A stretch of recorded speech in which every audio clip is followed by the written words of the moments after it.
પરિશ્રમ કરવું એ જીવનું કર્તવ્ય છે, એફર્ટ્સ કરવું એ જીવનું કર્તવ્ય છે, પણ કૃપા કરવી એ પરમાત્માનું કર્તવ્ય છે. ઉન પર છોડ દો. ये जगत वो भगवान की लीला है. અને આ કૃષ્ણ ભગવાન સાથે જ્યારે તમે બ્રહ્મ સંબંધ લેશો ને, કૃષ્ણ ભગવાન બહુ કસોટી આપશે, બહુ પરીક્ષા લેશે અને તપાઈને તમને પરિપક્વ બનાવશે. ભગવાન की भक्ति कोई सरल नहीं है. ભગવાન ઇન્સ્ટન્ટ ફળના પ્રદાતા નથી. ભગવાને બહુ વખતની મહેનત પછી ફળ આપે છે. અને હંમેશા પ્રેશિયસ વસ્તુ છે ને, મહેનતથી પ્રાપ્ત થાય, એમને પ્રાપ્ત ન થાય. ડોક્ટરે ડિગ્રી પણ મહેનતથી મળે છે ને, એમને આંખ બંધ કરો ડિગ્રી મળી જાય? હા. સર્જન મહેનતથી બનાય છે ને. ભક્તિ માર્ગમાં પણ જ્યારે એ ઉચ્ચ ડિગ્રી પ્રાપ્ત કરવી હોય ત્યારે ભગવાન અનેક કસોટી લે છે, અને એ કસોટીના અંદર સૌથી પહેલી આવશ્યકતા છે ધૈર્ય, પેશન્સ. તમે ભાગવત કથા સાંભળવા જાઓ અને ભાગવત કથા સાંભળીને તમે આવો અને કહો આ કંસ તો બહુ દુષ્ટ છે, કંસ તો બહુ દુષ્ટ છે, કંસ તો બહુ દુષ્ટ છે. રામાયણ સાંભળવા જાઓ, રામાયણ તો બહુ દુષ્ટ, અરે રાવણ તો બહુ દુષ્ટ છે, રાવણ તો બહુ દુષ્ટ છે. તમે કથામાં શું સાંભળ્યું? કંસ ખરાબ છે, રાવણ ખરાબ છે. પણ તમારા મનમાં એક વસ્તુ આવી કે આ રાવણ અને કંસ પાસે કરાવનાર પણ ભગવાન છે. કુંતી સ્તુતિના અંદર કુંતીજી કૃષ્ણ ભગવાનને કહે છે કે અરે ઓ ભગવાન, આપની લીલા તો કેવી છે, કૌતુકી લીલા છે. કૌતુકી લીલા એટલે પહેલા દુઃખ આપો છો, પછી સુખ આપો છો. પહેલા પ્રોબ્લેમ્સ આપો છો, પછી સોલ્યુશન આપો છો. પહેલા તમે બહુ હેરાન કરો છો, બહુ પરીક્ષા લો છો. જ્યોતિષના અંદર એવું કહેવાય છે કે છઠ્ઠા સ્થાનમાં જેને કેતુ પડ્યો હોય ને, એ પહેલા બહુ શત્રુઓ બનાવે. એટલા બધા શત્રુ વધારે, એટલા બધા શત્રુ વધારે, અને પછી શત્રુઓને મારે. પણ વધારીને મારે નો અર્થ શું? ભગવાન કૃષ્ણની ભક્તિના અંદર પહેલા શરૂઆતમાં બહુ દુઃખ છે, પછી સુખ છે. કુંતીજી કહે છે કે હે કૃષ્ણ, તમે કેવા છો? તમે તમારા સગા માતા પિતાને છોડ્યા નથી, અમારી વાત જ ક્યાં છે? કુંતીજી કમ્પેરિઝન કરે છે કે જેટલું દુઃખ તમે તમારા સગા માતા પિતાને આપ્યું છે, એટલું દુઃખ કદાચ તમે અમને પાંડવોને નથી આપ્યું. અમારી તો સદૈવ તમે રક્ષા કરી છે. ભગવાન કૃષ્ણને કુંતીજી કહે છે શું જરૂર હતી ભગવાન આકાશવાણી કરાવવાની? તમે આકાશવાણી કરાવી તો કંસની બુદ્ધિ બગડી ને. જો તમે આકાશવાણી કરાવી જ ના હોતે તો કંસની બુદ્ધિ બગડી ના હોતે અને તમારા માતા પિતા જેલમાં ગયા ના હોતે. ક્यों આકાશવાણી કરાઈ? જાણબૂਝ કે કરાઈ. જાણી જોઈને કૃષ્ણ ભગવાને દેવકીજીને જેલમાં પુરાવી છે, જાણી જોઈને. કુંતીજી કહે છે તમે ચૂપચાપ પ્રગટી ગયા હોતે ગોકુલમાં અને શાંતિથી કંસને મારી નાખ્યો હોતે, કોઈ પૂછવાનું હતું? પણ લગ્ન વખતે શું કામ આ બધો વિઘ્ન નાખ્યો? જાણવું છે. અરે કંસ તો સુધરી ગયો તો.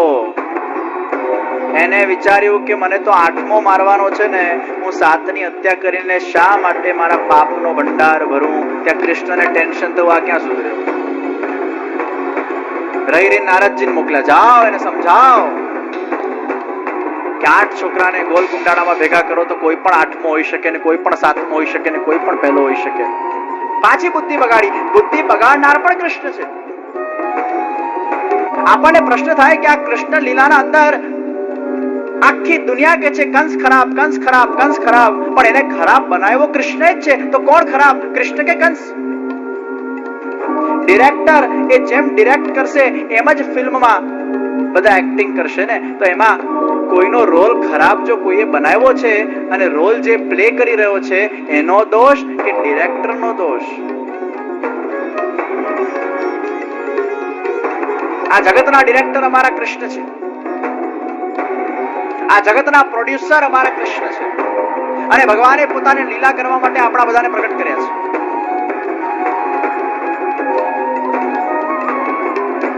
વિચાર કરો, તમારા ઘરમાં કેટલી ચેનલો આવે? કેટલી આવે? મેક્સિમમ ભારતમાં 1000 ચેનલ આવતી હશે. મેક્સિમમ 1000.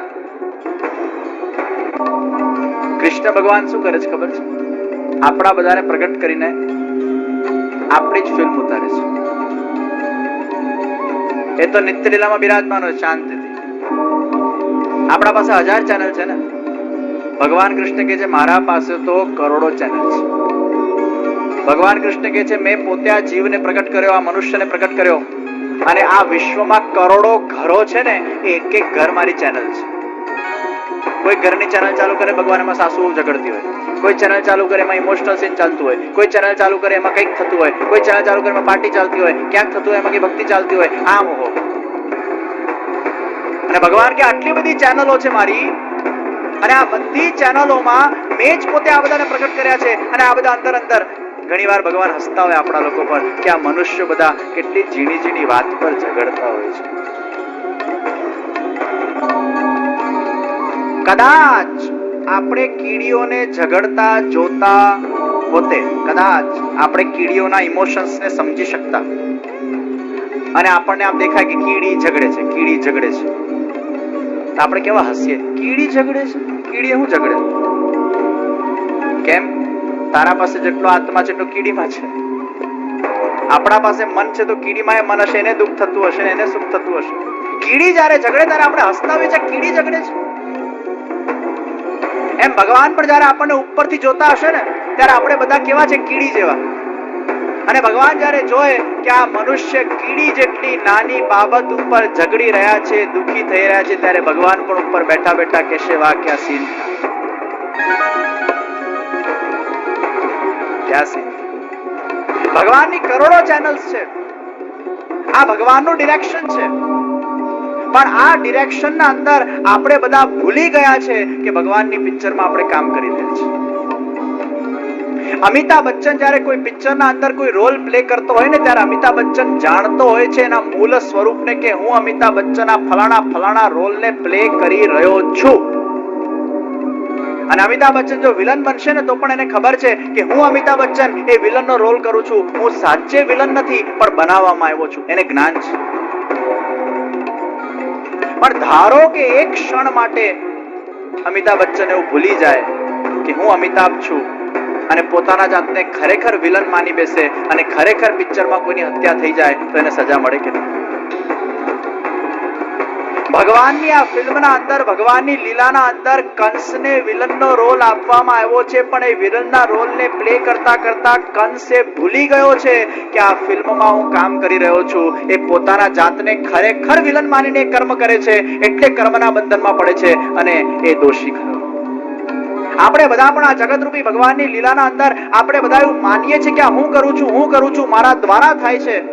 આપણા અહંકારથી કર્મને કરીએ છીએ, એટલે ભગવાનની આ લીલા છે, ભગવાનની આ ફિલ્મ છે એવું ભાસ થતું નથી ને. જ્યારે આપણે એવું માનશું કે એ સબ પરમાત્મા કી લીલા હૈ, હમ સબ પરમાત્મા કી કઠપુતલિયા હૈ, આ ભાવ જ્યારે જાગૃત થશે ત્યારે લીલાના ભાવથી વર્તમાનને સ્વીકાર કરી શકશું. કુંતીજી કહે છે આપે જાણી જોઈને દેવકીજીને દુઃખ આપ્યું છે.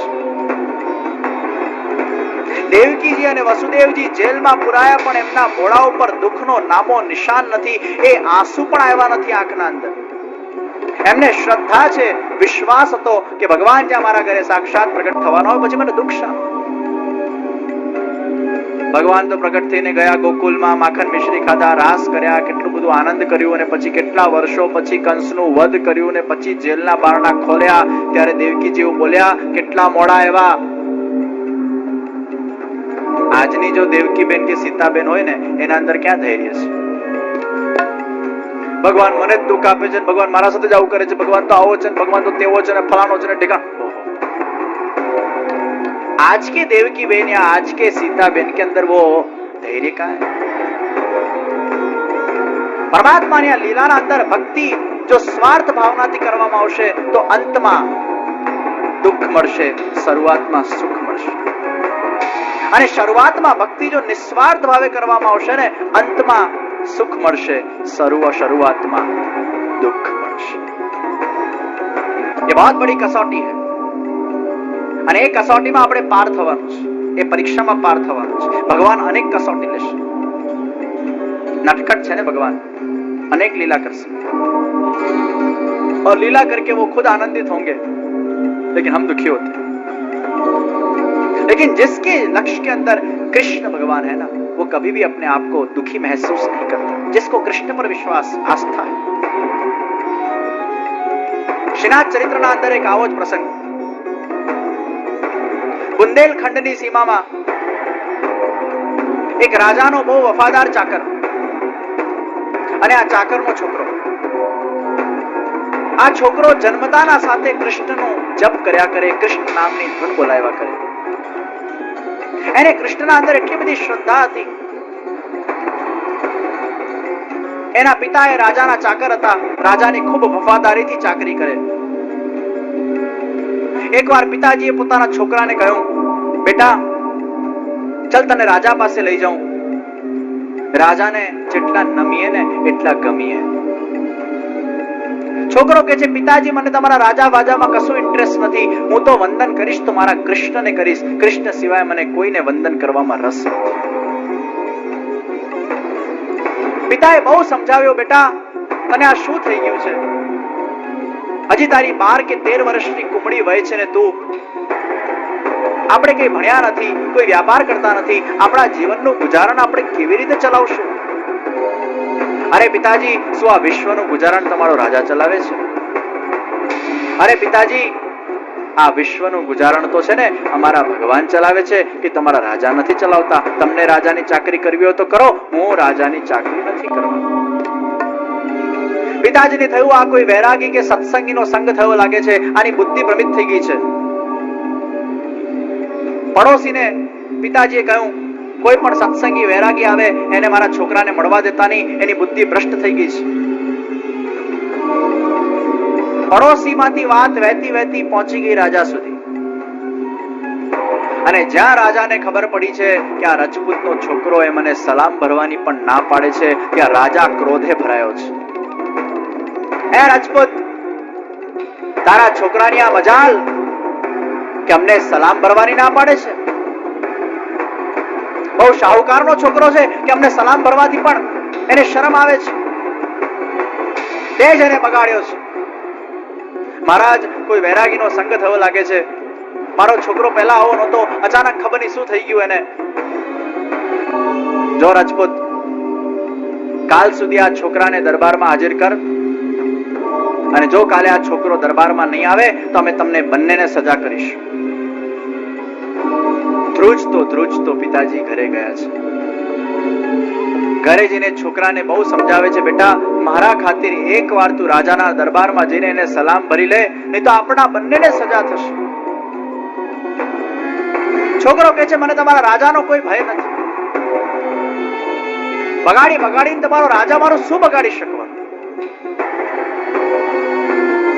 હું રાજા પાસે નથી આવવાનો પિતાજી, તમારે જવું હોય તો જાઓ. અદબ ભક્તોની છટાકી અલગ છે. પિતાજી રડતો રડતો જાય છે રાજાના દરબારમાં, અને રાજાના સામે મોઢું ઝુકાવીને રાજાને કહે છે, મહારાજ મારો છોકરો હવે મારા વશમાં નથી, આપને જેમ યોગ્ય લાગે એમ કરો. હવે આ છોકરાને હું સમજાવી શકતો નથી. રાજાએ સૈનિકોને આદેશ કર્યો છે, જાઓ સૈનિકો, છોકરાઓને પહેલા શાંતિથી સમજાવો. કોઈને રાજા બોલાવે છે અને ન માને તો એને મારી ઠોકીને પણ મારા દરબારના અંદર હાજર કરો. હું જોઉં છું અમને કેવી રીતે સલામ નથી પડતો, એની આ તાકાત. ઘોડા દોડાવીને સૈનિકો પહોંચ્યા છે પેલાના ઘરમાં, અને જ્યાં સૈનિકો એ આ છોકરાના ઘરમાં પહોંચ્યા છે, દરવાજો બંધ છે. એ છોકરો તો સદા કૃષ્ણની ધૂનના અંદર એટલો વ્યસ્ત છે, કૃષ્ણના ભજનના અંદર એટલો વ્યસ્ત છે, એને કોઈ ભય નથી, કોઈ ફિકર નથી કે રાજા મને શું સજા કરશે, કઈ જ એને ફિકર નથી. એ દરેક સજાને સ્વીકારવાની એના અંદર તાકાત છે, કેમ કે લક્ષ્યમાં કૃષ્ણ છે. એ છોકરો તો કૃષ્ણ ભગવાનની મૂર્તિના સમક્ષ સામે બેસીને બસ એ કૃષ્ણ ભગવાનના ધૂનના અંદર વ્યસ્ત થયો છે, અને એ સૈનિકોને એ ધૂનનો અવાજ એ બાર સુધી આવી રહ્યો છે. એ છોકરા, પહેલા અમને સલામ ભર, પછી તારો નિર્ણય કરશું. એ રાજા, આવી ધાક ધમકીથી ભરેલી સલામ કઈ સલામ કહેવાય? હું તો મારા પ્રેમથી કેવલ મારા ભગવાનને વંદન કરીશ, બીજા કોઈને વંદન નહીં કરું.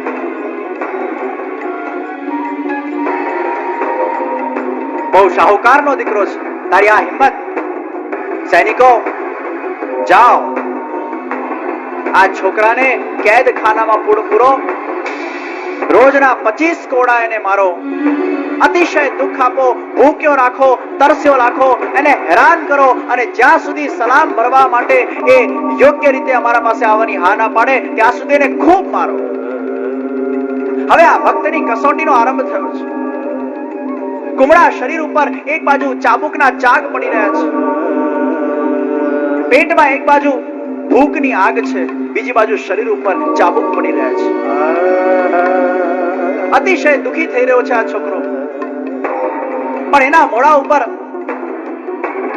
દુઃખ આપવામાં આવી રહ્યું છે, પણ મન એનું દુખી નથી. એક પણ આંસુનો નામો નિશાન નથી.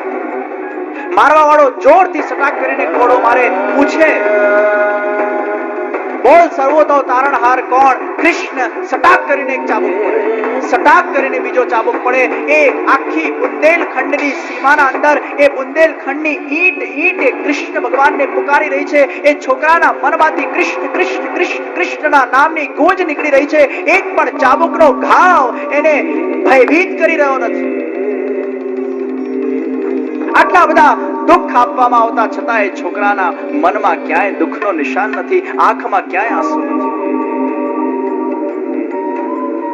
ચારે બાજુ કૃષ્ણમય વાતાવરણ થઈ ગયું છે. એક દિવસ 25 કોડા મરાયા છે, બીજા દિવસ 25 કોડા મરાયા છે, 50 કોડા પૂર્ણ થયા છે.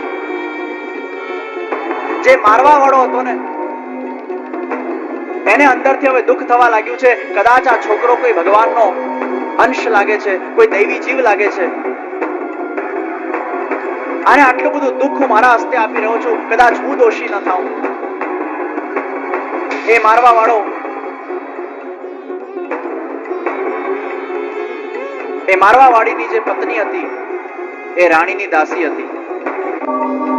મારવા વાળાએ પત્નીને વાત કરી કે રાજા એક છોકરા ઉપર આટલો જુલ્મ કરી રહ્યા છે, એક સલામ ન ભરવાની નાની બાબત ઉપર. દાસીએ જઈને રાણીને વાત કરી, અને રાણીએ જઈને રાજાને વાત કરી, હે મહારાજા, આપનો ન્યાય શું મરી પરવાડવા ગયો છે? એક સલામ ન ભરવાની વાત ઉપર આપ એક છોકરાને આટલું બધું દુઃખ આપી શકો, કષ્ટ આપી શકો, એ હું સ્વપ્નમાં પણ વિચાર ન કરી શકું. એ છોકરો ચોક્કસ કોઈ ભગવાનનો અંશ લાગે છે, કોઈ ભગવાનનો જીવ લાગે છે. કદાચ આપણું કોઈ અહિત ન થાય એની કાળજી લેજો. વાહ રાણીજી, તમે તો પહેલી વાર કઈક બુદ્ધિમત્તાની વાત કરી છે, પહેલી વાર. તાળી પાડીને વજીરજીને બોલાવ્યા છે, અને જ્યાં વજીરજી આવ્યા છે, મંત્રીજી તમે રોજ પેલા છોકરાને કેટલા કોડા મારો છો? 25. અમને આ રાણીની વાત બહુ સુફિયાણી લાગી છે. કાલથી એ છોકરાને 50 કોડા મારો. મારે પણ જોવું છે આ છોકરો મારું કયો કાળ બનીને મારા પાસે આવવાનો છે. मुझे भी देखना ये लड़का मेरा क्या बिगाड़ सकता है. રોજના 50 કોડાઓ એ છોકરા ઉપર મરાઈ રહ્યા છે, પણ એક એક કોડા ઉપર એના મોઢા ઉપર મુસ્કાન છે, કૃષ્ણ નામનું રટન છે. ક્યાંય દુઃખ નથી, ક્યાંય અસંતોષ નથી, કોઈ શિકવા નથી, कोई शिकायत नहीं. सहरा कृष्ण की शरणागति उसके हृदय में दृढ़ हो चुकी. 100 कोड़ा पूरा થયા છે. ભગવાન કૃષ્ણનું છે ને 100 સાથેનો એક જબરો નાતો છે. ત્યાં 100 ગાઢ પૂરી થઈ હતી અને પેલાને મોતના ઘાટે ઉતાર્યો. અહીંયા 100 કોડા પૂરા થયા છે. હવે આ રાજાનો પાપનો ઘડો ભરાયો છે.